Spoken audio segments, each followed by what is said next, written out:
Alors aujourd'hui, pour rester compétitifs vis-à-vis de nos concurrents, entre autres au niveau du coût de nos produits, nous devons impérativement donc, travailler sur l'énergie, donc réduire les coûts énergétiques, parce que chez nous, en fait, nous avons en fait une activité qui est notre savoir-faire principal, c'est vraiment la taille et le traitement thermique. Le traitement thermique qui est aujourd'hui donc un gros consommateur d'énergie, comme vous pouvez l'imaginer. Pour accompagner nos clients dans la transition énergétique, Romande Énergie s'est engagé à promouvoir l'efficience énergétique et à développer les nouvelles énergies renouvelables. Une des façons d'accompagner nos clients, c'est de trouver des nouvelles solutions pour les aider à consommer mieux et moins au quotidien. Le projet que nous avons mis en place ici sur le site des UMV avec Stignergie, c'est un projet pour lisser la charge durant la journée. Pourquoi on fait ça? C'est pour diminuer leur facture. En effet, sur la facture, il y a plusieurs facteurs qui font le prix de l'énergie.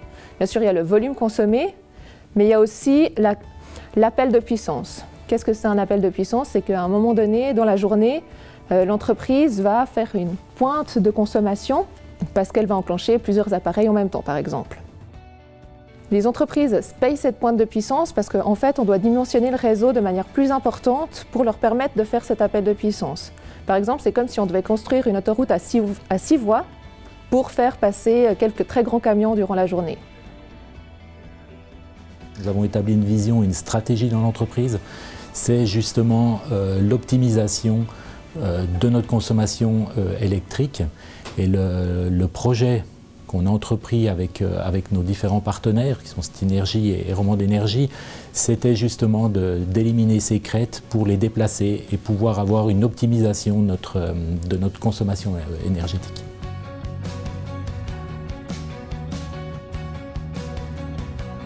En fait, le système SEMS il est composé d'un ensemble de terminaux, donc c'est des modules électroniques.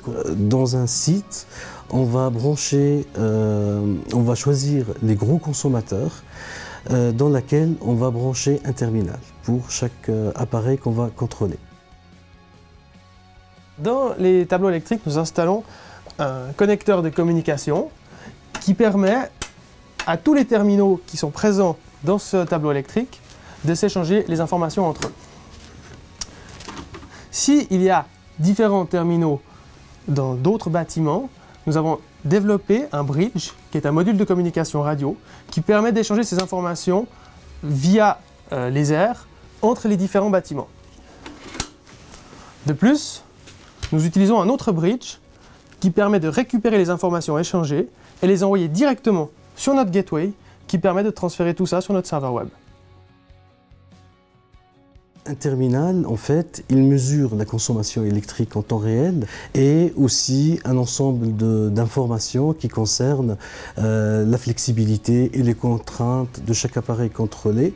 Une fois que chaque terminal il a toutes ces informations, il va prendre des décisions pour agir sur les cycles électriques de l'appareil qu'il contrôle, et ceci grâce à un algorithme. Et l'ensemble des décisions prises par chaque terminal, c'est ça qui va faire la réduction de la charge globale du réseau ou de l'installation.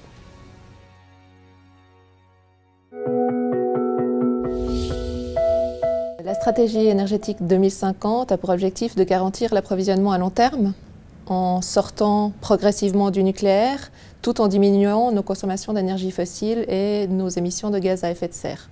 Pour y arriver, la Confédération a mis sur 2 axes principaux, qui est la production massive d'énergie renouvelable et la croissance de l'efficacité énergétique. Pour le développement des énergies renouvelables, il faut savoir qu'actuellement en Suisse, on consomme majoritairement des énergies non renouvelables, à 80%. Donc le but, c'est d'augmenter cette part d'énergie renouvelable dans notre consommation. Donc c'est quoi ces énergies renouvelables? Bien sûr, il y a celles qu'on connaît, qui sont le solaire, l'éolien et bien sûr l'hydraulique en Suisse. Mais il y a également tout ce qui est chaleur, la chaleur qui est autour de nous, comme la géothermie, mais aussi la production de bois et de biomasse. Donc comment développer ces énergies renouvelables? Donc il y a 2 axes d'action. Il y a l'axe des incitations financières. Donc on va financer des ouvrages de production renouvelable. Mais il y a également l'axe des quotas de production d'énergie renouvelable sur les nouvelles constructions. Donc ça veut dire que les cantons mettent en place des obligations de production sur les nouvelles constructions. Sur le canton de Vaud, les nouveaux bâtiments ont l'obligation d'avoir 20% d'énergie propre, d'énergie renouvelable sur leurs bâtiments. Donc finalement, produire davantage d'énergie verte, c'est produire avec l'énergie qui se trouve autour de nous, donc produire localement. Les fonctions stand-by des appareils électroniques sont de gros consommateurs d'électricité. Si on les supprimait, on économiserait 850 millions de kilowattheures. En utilisant des barrettes multiprises, on peut éteindre complètement plusieurs appareils en même temps et interrompre les modes stand-by. Évitons aussi de laisser nos chargeurs de téléphone ou d'ordinateur portable branchés en permanence, car ces chargeurs consomment de l'énergie, même lorsque nos appareils à charger ne sont pas branchés.